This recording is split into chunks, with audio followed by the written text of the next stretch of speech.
Hello, je suis ravie de vous retrouver sur YouTube avec une vidéo Une journée dans mon assiette. Je commence la journée par me faire couler un café en même temps que je prends mon petit déjeuner. J'évite de le faire directement au réveil et j'ai la chance de travailler à la maison et donc j'en profite. Pour le petit déjeuner, là je prépare une sorte d'overnight oats mais le jour même, donc des flocons d'avoine que je pèse pour suivre mon programme alimentaire, des graines de chia, oui apparemment ça se dit comme ça, un peu de lait végétal et de l'alpro à la vanille. Je vais ajouter un petit peu de noix de coco, vous pouvez ajouter de la banane ou les fruits de votre choix et je mélange. Et bien sûr, je me casse des petits morceaux de chocolat noir et je mélange à nouveau et c'est juste délicieux, vous pouvez le laisser reposer au frais ou le déguster directement. Pour le midi, j'avais envie de quelque chose de très rapide car j'avais peu de temps devant moi, donc j'ai commencé par huiler ma poêle. Je me suis cassé des œufs pour faire des œufs au plat.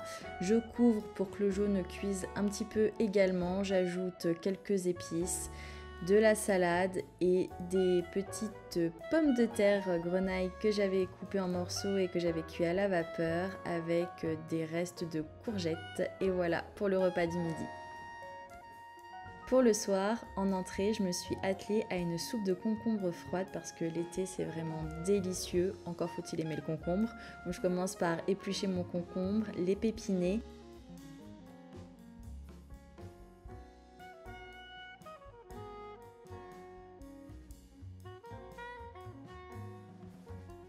Et ensuite, je viens tout mettre dans mon blender, que ce soit le concombre, l'ail, donc enlevez bien le germe au milieu, le sel, le poivre, je rajoute du piment d'Espelette, du skyr, je mets pas de crème, vraiment le skyr remplace la crème, de la menthe fraîche du jardin et je mixe le tout.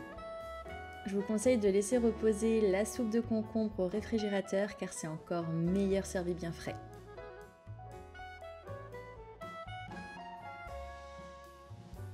Pour accompagner cette soupe, je me suis dit que j'allais faire une petite tarte. Ça faisait longtemps que j'en avais pas fait. Vous pouvez prendre de la pâte feuilletée ou de la pâte brisée et j'ai fait cette technique pour éviter que ma pâte ne gonfle trop au four. Ensuite, je coupe tous mes légumes, donc à l'aide de ma mandoline, la courgette, les aubergines, j'aurais pas dû faire comme ça, j'aurais dû le faire au couteau et d'ailleurs j'ai fini au couteau comme pour la tomate et j'ai laissé dégorger avec un petit peu de sel. Sur ma pâte pré-cuite, je viens mettre un petit peu de pesto et je dispose tous mes légumes. Petit conseil, vous pouvez aussi ajouter de la chapelure au-dessus du pesto pour éviter que vos légumes ne rendent trop d'eau. Et j'ajoute ensuite de la mozzarella par-dessus, je sale et je poivre et au four à 180 degrés. Vérifiez la cuisson dans votre four. Voilà le résultat, c'était vraiment délicieux, on s'est régalé. J'espère que cette vidéo vous aura plu et je vous dis à la prochaine. Bye bye!